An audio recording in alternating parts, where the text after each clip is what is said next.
Okay, so I went to the stores and I couldn't find anything to sew with or any elastic, so I turned to buy some brand new panties. And they have the elastic band, so all I did was cut the elastic band, and I bought some liquid stitch, the permanent kind, and printed out some face mask templates. And then I also had this other fabric. It's another 100% cotton that I thought would be a cool design. So you just place the template and cut everything out. So that's the insert, or the inner face, and then the outside face. And I'm just showing you each side. And that's the panties, the original panties.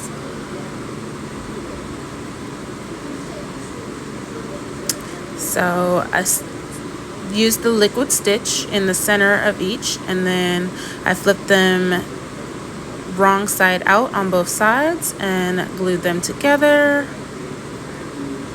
And then I just made sure to press it really tight so they don't come apart. And this is the permanent liquid stitch.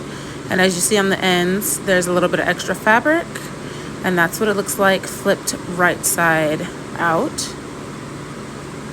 And now we're gonna glue on the elastic bands. So later on, I did figure out that I needed to cut them a little bit smaller. So I did undo it and cut them shorter after I test fit. But it wasn't too hard to redo. But I made sure to flip them so that when I pull it over, you don't see the extra fabric on the inside of the elastic band. And that's what it looks like all glued down. And I'm going to show you a step-by-step right about now. There we go.